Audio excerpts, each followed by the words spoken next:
Chapter 5. What's that crazy wizard done to us now? Squeaked Erica.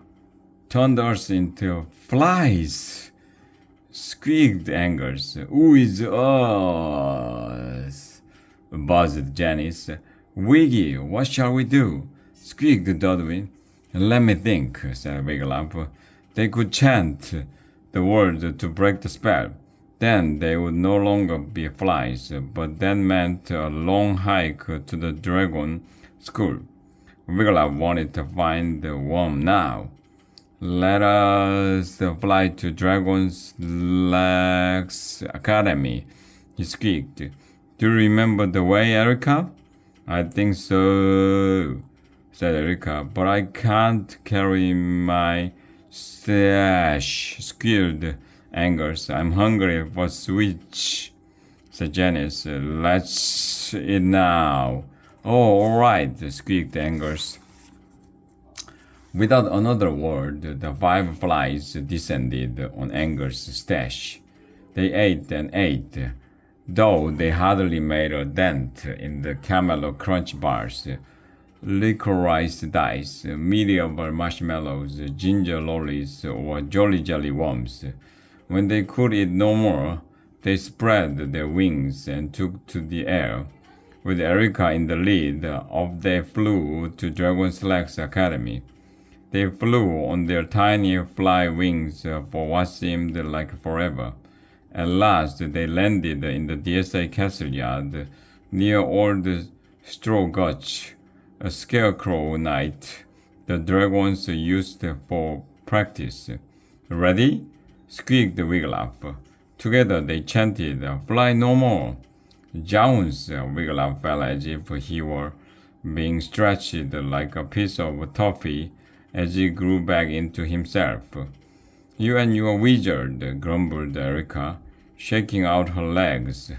Well, here we are, said Wigglytuff. He felt like calling for Worm, but that would be too risky.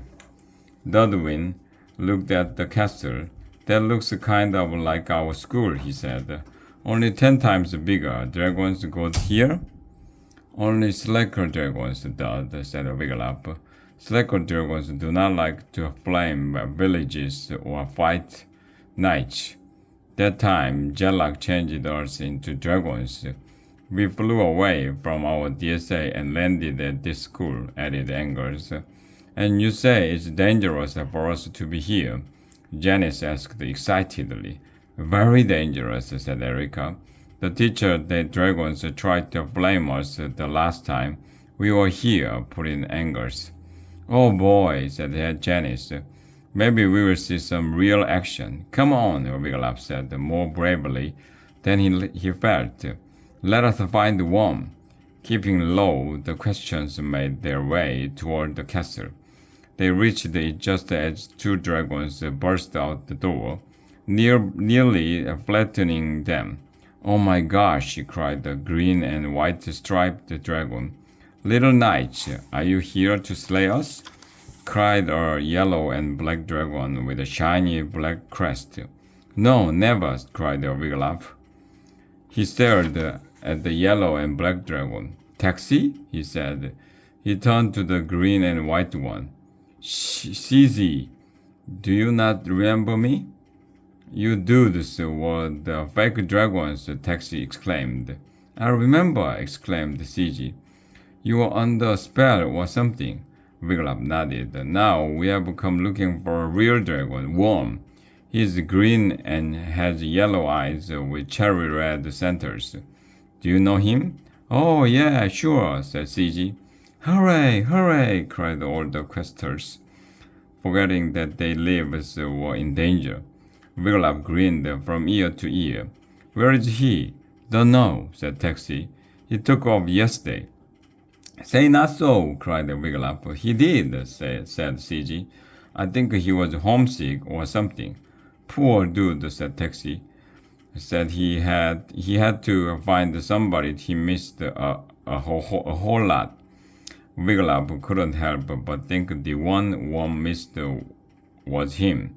He wondered, could Worm be on his way back to Dragon Slayer's Academy to find him right now. Oh gosh, said CG. Here comes Ace Lizard. If he sees us, he will throw us into the dungeon, cried Erica. Oh, or worse, cried Angus. Hide behind us, guys, said CG. Quick! The questers dived behind CG and Taxi, who spread out their wings as a large pale green dragon landed in front of them. He pushed his flying goggles up onto his head. Are you two cutting class again?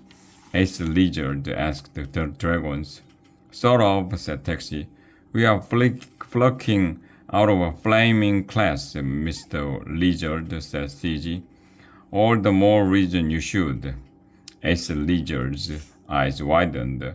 What's behind your backs? Are you slackers stealing school supplies? Oh, not today, Mr. Lizard, said Taxi. Ace craned his long neck and peered behind the dragons. Flaming turrets, he cried. Dragon Slayers! Only pupils, Angus squeaked. Not real ones. Except for Wiglop, said Dudwin. He has slain 2 dragons. Shh, Dud, cried Wiglop. He turned to the flying teacher. Sir, we come in peace, he said. We are on a quest to find Worm, a young dragon, not to slay him, he added quickly. Ace frowned. And what have you to do with Worm? We raised him from a peopling, said Angus. We love Worm, added Wiglop. And yet, said Ace, I just heard that you have slain 2 dragons. Only by accident, cried Wiglop. Wiggy won't even squish a roach, put in Dudwin. CG spoke up. These guys are like dragons, Mr. Lizard. Ace stared at Wiglop. Well, you don't look like much of a dragon slayer, he said. I'm not, sir, said Wiglop. I think Worm may have returned to our school to find someone he missed, so we must go back too. 'Tis a long walk for stubby human legs, said Ace Lizard. I'll never make it, moaned Angus.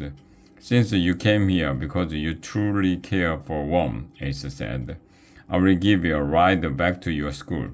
Oh, thank you, sir, cried Angus. Ace pulled on his flying goggles and hunkered down in the grass. Wiglop climbed onto his back and held out a hand for Dudwin. Soon all 5 questers were aboard. Wiglop held on tight as the dragon ran, spread his wings, and took to the air. Goodbye, CG. Goodbye, Taxi. The questers shouted to the dragons on the ground, who grew smaller and smaller as Ace Lizard rose higher in the air. Hang on for a tight curve, called Ace as he banged to the left. The minstrel's prophecy is coming true, Wiggy. Dudwin shouted over the flapping of wings. I am flying on the back of a dragon. Yahoo! Yelled Janice, and her gum dropped out of her mouth. Wiglop looked down. He could see for miles. The whole flight he kept a lookout for Worm, but saw not a sign of his dear dragon. That could only mean one thing. Worm was already at Dragon Slayer's Academy.